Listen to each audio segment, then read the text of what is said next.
Srimathi TV செய்திகளுக்காக செய்தி வாசிப்பவர் வித்யா. திருமயம் அருகே நமனசமுத்திரம் பகுதியில் இஸ்கான் குழுவினரின் அனைத்து பகுதிகளுக்கு பகவத்கீதையின் கருத்துக்களை எடுத்துச் செல்லும் வகையில் பாத யாத்திரை நடைபெற்றது. புதுக்கோட்டை மாவட்டம் திருமயம் அருகே நமனசமுத்திரம் பகுதியில் பகவத்கீதையின் கருத்துக்களை அனைத்து பகுதிகளுக்கும் மக்களிடையே எடுத்துச் செல்லும் வகையில் இஸ்கான் குழுவினரின் பாத யாத்திரை நடைபெற்றது.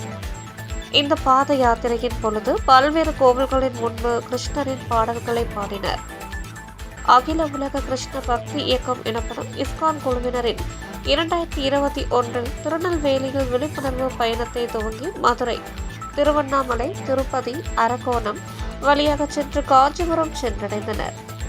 பின்பு நகர பகுதிகளில் பாத யாத்திரையாக சென்று கோவில்களை தரிசித்தனர். வரும் வழியில் நெடுகிலும் பஜனை பாடல்களை பாடி பக்தர்களை மகிழ்வித்து வருவதுடன் ராமாயணம் மற்றும் பகவத்கீதையின் கருத்துக்களை மக்களுக்கு எடுத்துச் சொல்லுகின்றனர்.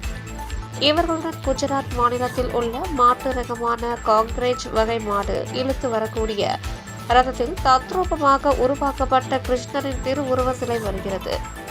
இந்த பாத யாத்திரை குழுவின் தலைவர் சேவானந்த தாஸ் கூறுகையில், கும்பகோண பகுதியில் பாத யாத்திரை நிறைவு செய்துவிட்டு தஞ்சாவூர் அடுத்ததாக திருமயம் சென்று பின்பு ராமேஸ்வரம் செல்ல இருப்பதாக கூறினார். இந்த யாத்திரை வந்த குழுவினரை வழி நெடுகிலும் பொதுமக்கள் கண்டு தரிசனம் செய்தனர்.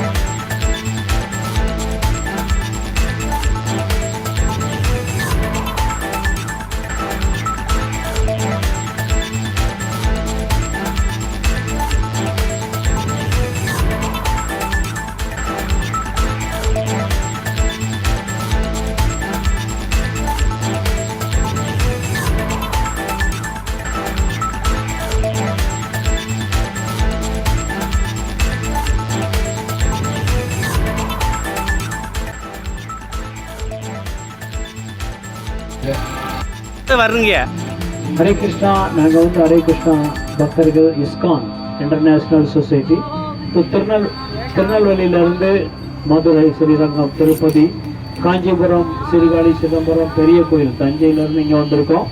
அடுத்து ராமேஸ்வரம், அங்கேருந்து கோவில்பட்டி வழியாக திருநெல்வேலி. ஸோ இது வந்து ஒவ்வொரு நாளும் ஒவ்வொரு கிராமம் பாத யாத்திரையாக போகும்.